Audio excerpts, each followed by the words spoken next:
The first exercise of the 5 Tibetan rites is spinning. For me, it's one of the hardest to do. So as we do this together, we're going to do it slow, and you can always build up speed as you get more advanced with it.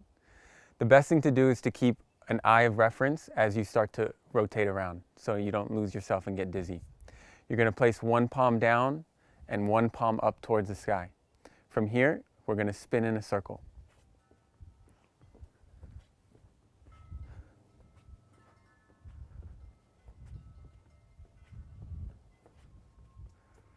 Keep looking at your reference point to help if you start to get dizzy, and breathe.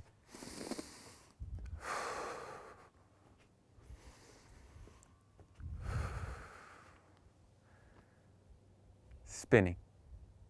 The second exercise of the 5 Tibetan rites is called the leg raise. The point of this exercise is to create flow and energy in the body. So don't think of it as doing core or ab work. You're going to lay down on your back, feet together, hands by your side, and you're going to lift the legs up and lift your head up at the same time. If this is too difficult, you can always keep a nice bend in the knees. And we want to really stay connected with our breath. So we inhale down.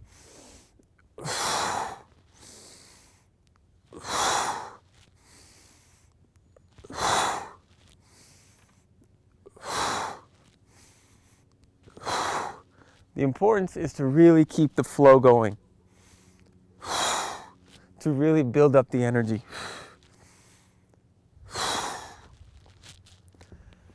That's the second exercise of the 5 Tibetan rites, the leg raise. The third exercise in the 5 Tibetan rites is the camel flow.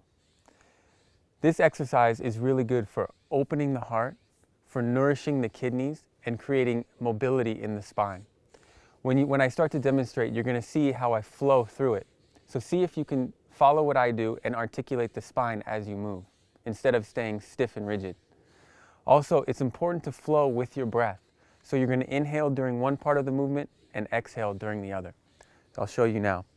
On your knees, hands supporting your back or your kidneys. Inhale, reach back. Exhale.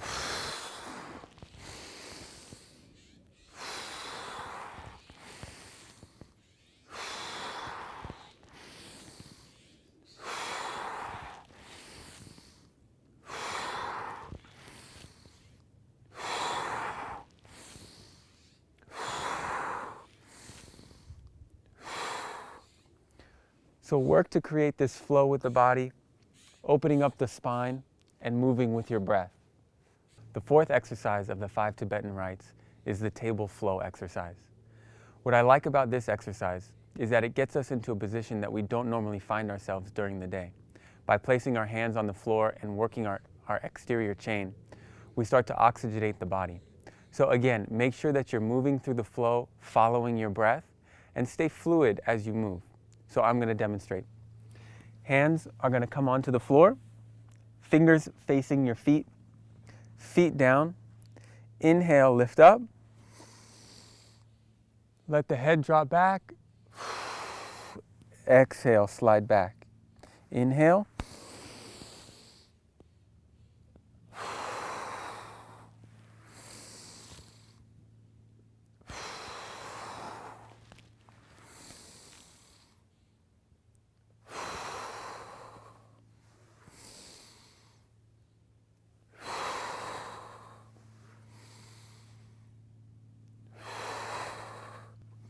This is really nice for opening up the shoulders, for creating connection into the ground, into the earth to ground.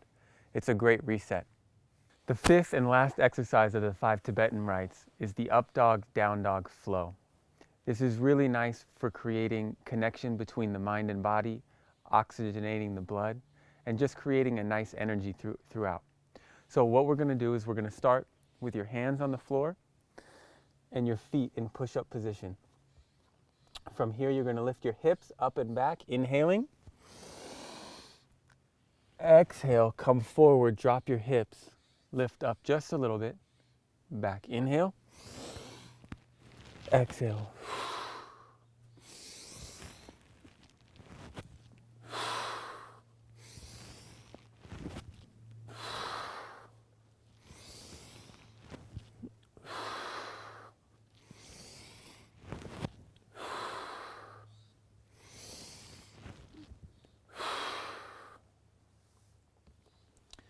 a really great way to create flow in the body, to ground your hands into the earth, and to get your morning going. I hope you enjoyed the 5 Tibetan Rites.